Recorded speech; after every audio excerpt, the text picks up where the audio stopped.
салом дӯстон, эди футбол давом дорад. 32 дастаи беҳтарини олам дар Қатар байни худ best of the best-ро муайян кардани ҳастанд. Чанд рақобати даври дуюми гурӯҳӣ дар квартетҳои S ва D баргузор шуданд. Аз натиҷаи ин бозиҳо аллакай ба плей-оффро кушода гардид. Чемпиони ҷаҳон пештар аз гурӯҳ баромада наметавонист, аммо Франсия ба ин анъанаи бад нуқта гузошт.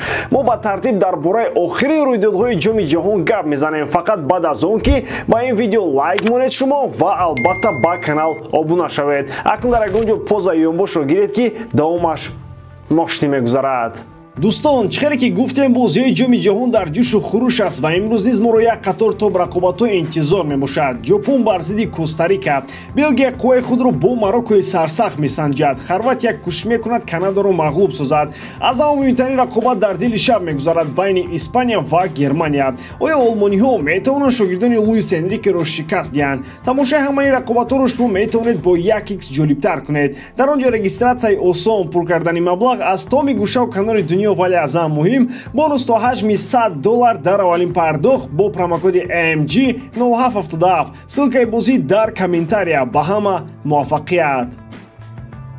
бозии якуми рӯзи гузашта байни мунтахабҳои Тунис ва Австралия сурат гирифт. Тунис бо як холи аз рақобат бо Дания ба ин дидор омаду Австралия бо 0 имтиёз омад. Тунисиҳо бозии зеботарин нишон доданд, аммо ғалаба насиби Австралия шуд. Мичел Дюк ягона голи ин дидорро зад. Дар 8 ҷоми ҷаҳон Австралия пирӯз шуда наметавонист. Ғалабаи деринтизори онҳо омад. Бозии дуввум аз гурӯҳи S буд. Мунтахабҳои Арабистони Саудӣ ва Полша ба набарди ҳақиқӣ ворид шуданд. Дар бозӣ бо Аргентина арабҳо ҳамчун андердог ба майдон омаданд, аммо ғолиб шуданд. Дар рақобат бо Полша саудиҳо ҳамчун фаворит бозӣ мекарданд. Полшаро онҳо як дастаи футболии кӯчак вонамуд карданд. Аҷоибии футбол дар ҳамин аст ки ҳисоб на ҳамеша он ҳама ҳодисоте ки дар майдон буд бозгӯӣ карда метавонад. Бораи ҳамин он футболро бояд тамошо кард то тасаввуроти дуруст дар бораи ин ё он бозӣ пайдо шавад. Полша дар ин дидор бо ҳисоби 2-0 дастболо шуд. Аз ҳама кори аҷиб он шуд ки Левандовски аввалин голи худро дар ҷоми ҷаҳон зад. Ӯ ашк мерехт. Бе ҳамин ҳам Полша бар Арабистони Саудӣ ғалаба карда истода буд.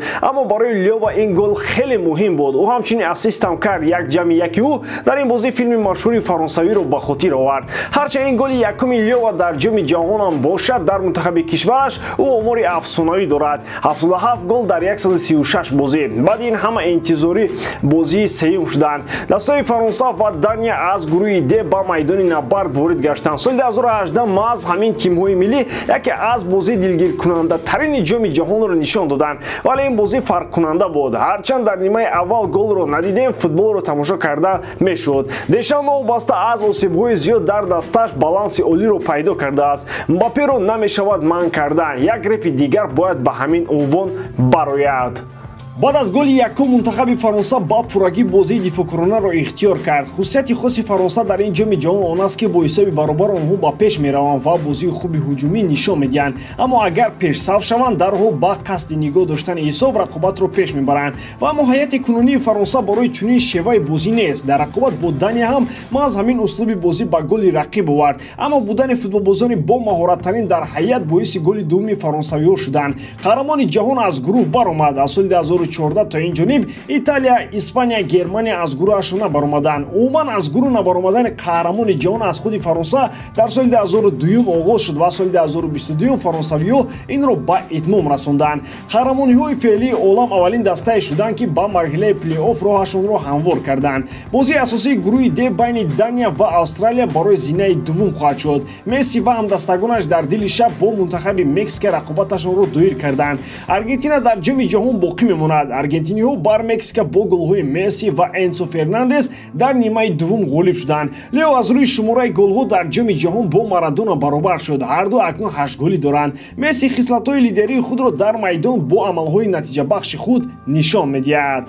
ҳарчанд барои бисёриҳо сухан ва додзаниҳо дар майдон нишонаи асосии лидерии даста дониста мешавад, аммо сухан ҳам ба бисёр корҳо қодир аст. арабҳо пас аз суханҳои сармураббии худ маҳз Мессиро шикаст доданд. Аргентина ғолиб шуд, аммо хеле заиф буд. ин дастаро гӯё як ҳафта пеш ҷамъоварӣ карданд. идеяи бозӣ дар чи аст? Дар зарфи беш аз 90 дақиқа инро фаҳмидан хеле душвор буд. Месси гений аст, ин ягон ҷои шубҳа нест. дар лаҳзаи гол оҳиста оҳиста ба хати ҳамла рафт ва дар як муддат ҳатто дар ҷой истода истода футбол тамошо мекард. баъзеҳо мегӯянд ки Месси дар майдон пиёда мегардад. пиёда он нафаре ки қадам мемонад, аммо Месси истодагӣ аст. Эрера дар лаҳзаи гол позитсияи дуруст гирифт, аммо Мессиро гум кард. ҳамин аст бузургии Месси. ӯ дар ҷой истода бозиро тамошо мекунад, баҳо мемонад, бозиро эҳсос карда голи худро ба самар мерасонад. новобаста аз ин Аргентина хеле заиф менамояд ва дар плей-офф бо дастаи дорои ситораҳо ба мушкилиҳои бузург рӯбарӯ хоҳад шуд. шумо дар ин бора чӣ мегӯед дӯстон? ҳатман ақидаҳои худро дар комментария нависед.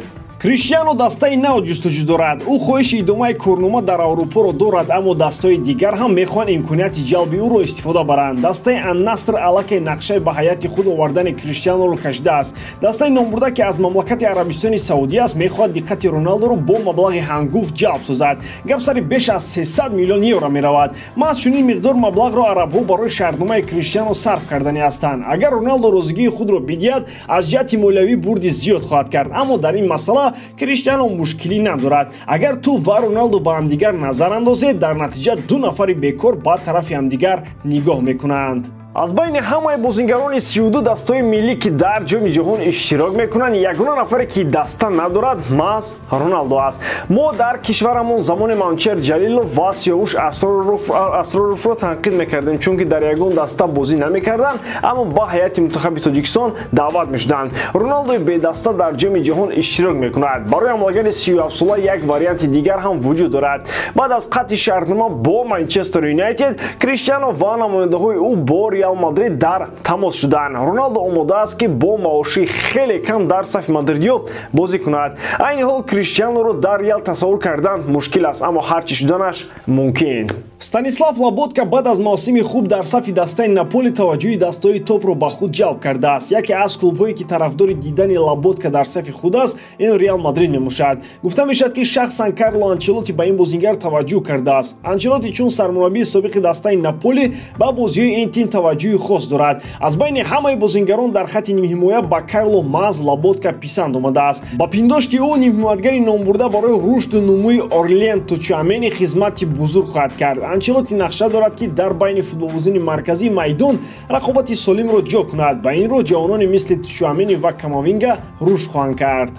ин ягона мақсади мадридиё нест. ҳамчунин Лоботкаро вориси хуб барои кросс ном мебаранд. ҳама Беллингему дигарон мегӯянд, аммо мағзи масъала ин будааст ки диққати асосии Реал маҳз ба ҳамин бозингар аст. аслан Лоботка дар Наполи дар хатти нимҳимояи дифоӣ бозӣ мекунад, вале дар мавқеи кросс ҳам бозии хуб дошта метавонад. шартномаи ӯ то соли 2027 амал мекунад. неаполитянҳо арзиши ин футболбози словакиро ба 60-70 миллион евро баробар медонанд.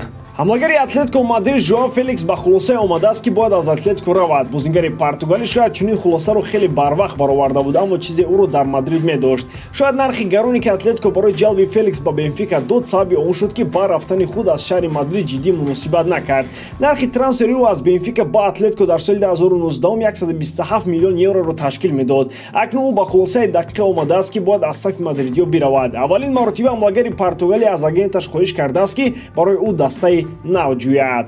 худи Феликс ният дорад ки дар ҷоми ҷаҳон натиҷаҳои хеле хуб нишон диҳад ва бо ин роҳ маҳораташро ба дастаҳои бузург нишон диҳад. таваҷҷӯҳи дастаҳои топ ба Феликс тобисон ҳам ба назар расид. ба ин бозингар клубҳои Манчестер Юнайтед, Бавария, ПСЖ ва Челси таваҷҷӯҳи хоса доранд. андешаи Феликсро метавон дарк кард. дақиқан маълум аст ки ин футболбоз дар Атлетико худӣ нахоҳад шуд. ӯ ва фалсафаи бозии Атлетико аз ҳамдигар чунон дуранд ки ҳатто Симеоне онҳоро ба ҳамдигар наздик карда натавонист. ба ҳамин тамом бори дидам ки ҷодкории ман ба шумо писанд меояд. лайк, комментария ва дар канал обуна шуданро аз ёд набароред. бо шумо мисли ҳар вақта Муҳаммад Гайров. хай бародарон, дар паноҳи Аллоҳ.